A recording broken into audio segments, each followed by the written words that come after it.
This video is only for educational and informational purposes. Please consult your financial advisor before investing. भाई अगर तुम भी 6.7% interest को देखकर कोटक 881 का एफडी क्रेडिट कार्ड लेने का सोच रहे हो तो रुक जाओ, क्योंकि क्या ये कार्ड वाकई में फायदेमंद है या इसके हिडन चार्जेस क्या क्या हो सकते हैं। आज की इस वीडियो में मैं तुम्हें यही सब कुछ बताने वाला हूँ। तो चलिए सबसे पहले जानते हैं इस कार्ड के बारे में कि ये कार्ड क्या है और कैसे काम करता है। तो देखो, जो नॉर्मल क्रेडिट कार्ड होता है उसे लेने के लिए तुम्हें सिविल स्कोर, इनकम प्रूफ ये सब कुछ दिखाना पड़ता है। लेकिन जो ये कोटक 811 का जो ड्रीम डिफरेंट क्रेडिट कार्ड है, ये एक सिक्योर्ड क्रेडिट कार्ड है। इसका मतलब ये है कि ये कार्ड लेने के लिए तुम्हें कोटक बैंक में एक फिक्स डिपॉजिट करवानी होती है, यानी कि एक कोई छोटी सी मिनिमम अमाउंट की एफडी तुम्हें इसमें करवानी पड़ेगी बैंक में। और तुम जितने अमाउंट का यहाँ पर एफडी करवाओगे, कोटक बैंक उसके बेसिस पर तुम्हें एक क्रेडिट लिमिट दे देगी, जो जनरली एफडी अमाउंट का 80 to 90% तक की होती है। और इस क्रेडिट कार्ड को दोस्तों तुम नॉर्मल क्रेडिट कार्ड की तरह यूज कर सकते हो, जैसे कि ऑनलाइन शॉपिंग, बिल पेमेंट्स या पीओएस मशीन पर स्वाइप करके इसका यूज तुम इजीली कर सकते हो। लेकिन दोस्तों, क्या ये कार्ड सेफ एंड सिक्योर है? अगर इसके सेफ्टी एंड सिक्योरिटी की बात करें तो ये कार्ड बिल्कुल सेफ माना जाता है। और इस कार्ड को लेने के लिए जो भी पैसा तुम एफडी में डालोगे वो तुम्हारा बैंक के पास सेफ रहता है। और बैंक में जो एफडी होती है दोस्तों वो इंश्योर्ड रहती है, यानी कि आरबीआई रूल के हिसाब से डीआईसीजीसी का 5 लाख रुपए तक का इंश्योरेंस आपकी एफडी पर मिलेगा।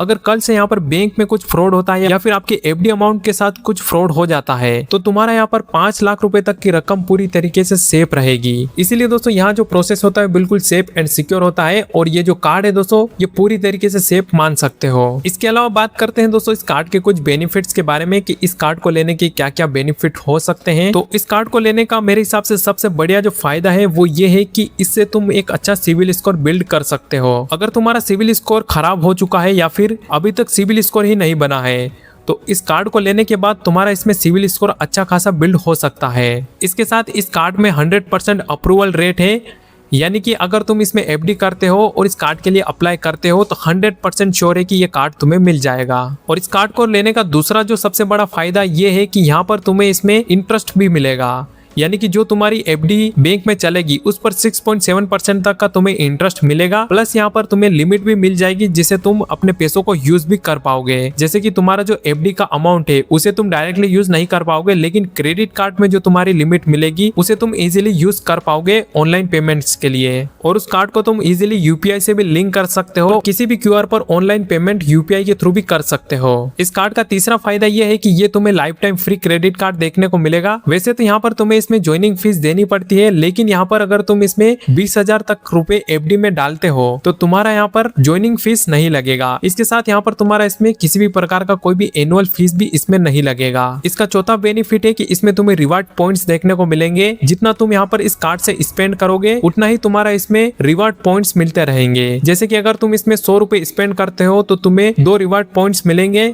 और जो भी तुम्हें रिवार्ड पॉइंट्स इसमें मिलेंगे उसे तुम रिडीम कर सकते हो। इसके साथ दोस्तों इसमें अलग अलग माइलस्टोन ऑफर्स और कैशबैक ये सभी भी तुम्हें इस कार्ड्स में देखने को मिलेंगे। तो दोस्तों ये इस कार्ड के कुछ बेनिफिट्स हैं, लेकिन इस कार्ड को लेने के कुछ बड़े नुकसान भी हो सकते हैं।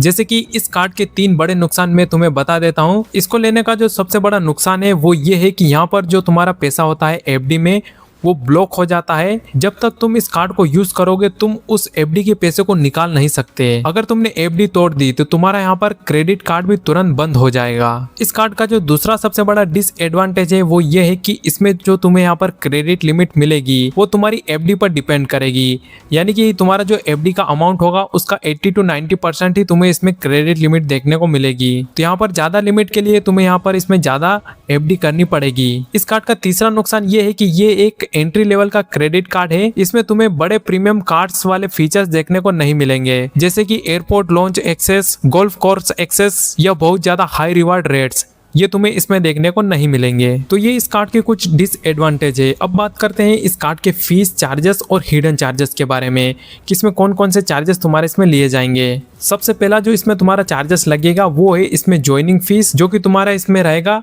250 रुपये प्लस जीएसटी, यानी कि 250 रुपीज प्लस जीएसटी तुम्हारा इसमें ज्वाइनिंग फीस रहेगा। लेकिन अगर तुम यहाँ पर 20,000 से ज्यादा की एफडी करते हो तो इसमें ये फीस नहीं लगेगा। इसके अलावा जो इसमें सबसे बड़े जो चार्जेस होते हैं जैसे कि लेट पेमेंट फीस चार्जेस, वो इसमें तुम्हारा लगेगा अगर तुम इसमें जो बिल है वो टाइम पर पे नहीं करोगे। तो यहाँ पर इसमें तुम्हारा बिल ड्यू होने पर 500 रुपए तक का लेट पेमेंट फी चार्जेस लगेगा। लेकिन अमाउंट अगर 100 रुपए से कम कम है, यानी कि बिल अगर तुम्हारा ड्यू है और वो 100 रुपए से कम है, तो यहाँ पर कोई भी चार्जेस नहीं लगता है। तो ये एक इसमें चार्जेस है जो कि तुम्हारा इसमें लेट पेमेंट फीस चार्जेस लगेगा। इसके अलावा एटीएम विड्रॉल्स पर भी इसमें तुम्हारा इसमें चार्जेस लगेगा। अगर तुम इस कार्ड के जरिए एटीएम से पैसा निकालते हो तो यहाँ पर तुम्हारा 100 रुपीज पर इंटेंस के हिसाब से चार्जेस लगेगा। इसके अलावा दोस्तों अगर तुम इस कार्ड को रिप्लेस करवाते हो या फिर तुम्हारा कार्ड खो जाता है और नया कार्ड मंगवाते हो तो वहां पर तुम्हारा इसमें 100 रुपए चार्जेस लगेगा, यानी कि 100 रुपीज इसमें चार्जेस है। इसके अलावा इस कार्ड का यूज अगर तुम इंटरनेशनल पेमेंट्स के लिए करते हो तो इंटरनेशनल ट्रांजैक्शन के लिए यहाँ पर तुम्हारा इसमें पर ट्रांजैक्शन का 3.5% का फॉरेन करेंसी मार्कअप चार्जेस लगेगा। इसके अलावा दोस्तों अगर तुम इस कार्ड का जो बिल होता है उसे अगर तुम बैंक ब्रांच में जाकर भरते हो तो वहां पर तुम्हारा इसमें 100 रुपीज तक का चार्जेस लगेगा। तो दोस्तों ये कुछ इसके चार्जेस है जो कि तुम्हारा इसमें लगेगा अगर तुम ये कार्ड लेते हो तो। इसके अलावा अब बात करते हैं दोस्तों इस कार्ड के इंटरेस्ट रेट के बारे में। दोस्तों यही सबसे बड़ा ट्रैप होता है, यहाँ पर काफी सारे लोग फंस जाते हैं क्योंकि प्रॉपर इंटरेस्ट रेट के बारे में लोगों को पता नहीं होता है। अब इस कार्ड की अगर बात करें तो इसमें अगर तुम बिल टाइम पर पे कर देते हो, यानी कि कोई बिल अगर ड्यू नहीं करते हो, पूरा पेमेंट कर देते हो, तो तुम्हारा यहाँ पर कोई भी 1 रुपए का भी इंटरेस्ट नहीं लगेगा, कोई भी इंटरेस्ट देने की जरूरत नहीं है। लेकिन अगर तुम यहाँ पर मिनिमम अमाउंट पे करते हो या फिर अगर पूरा बिल ही भरना भूल जाते हो तो जो भी तुम्हारा बचा हुआ अमाउंट रहेगा उस पर जो भी इंटरेस्ट लगेगा वो 3.5% पर मंथ के हिसाब से लगेगा, यानी कि सालाना लगभग 42% के आसपास ये इंटरेस्ट हो जाता है, जो कि काफी ज्यादा होता है। इसलिए किसी भी क्रेडिट कार्ड का जो बिल होता है वो टाइम पर पे करना जरूरी होता है, क्योंकि उस पर चार्जेस या फिर इंटरेस्ट काफी ज्यादा लगता है। बाकी इन सभी के अलावा दोस्तों अगर हम बात करें इस कार्ड के एलिजिबिलिटी की, तो इस कार्ड के लिए तुम्हारी एज जो है दोस्तों वो 18 से लेकर 75 साल के बीच में होनी चाहिए और तुम एक इंडियन रेजिडेंट होने चाहिए। और इसे अप्लाई करने के लिए तुम्हारे पास पेन और आधार कार्ड दोनों होने चाहिए फिजिकल। और सबसे इम्पोर्टेंट यहाँ पर तुम्हारा अप्लाई करने के लिए इसमें एफडी होनी चाहिए, यानी कि कोटक बैंक में तुम्हारा सेविंग अकाउंट होना चाहिए और उसमें एक एफडी होनी चाहिए। इसके अलावा बात करें दोस्तों अगर इसे अप्लाई करने के तरीके की, तो इसे तुम कोटक बैंक का जो एप्लीकेशन है उसी से तुम डायरेक्टली अप्लाई कर सकते हो। इसके अलावा तुम इस कार्ड के लिए इनकी ऑफिशियल वेबसाइट पर जाकर भी इसके लिए अप्लाई कर सकते हो। तो दोस्तों ये था इस कार्ड का पूरा डिटेल रिव्यू। अगर तुम इस कार्ड को अप्लाई करने की प्रोसेस के बारे में जानना है तो कॉमेंट करके मुझे बता सकते हो, अगला वीडियो इसी पर आ जाएगा।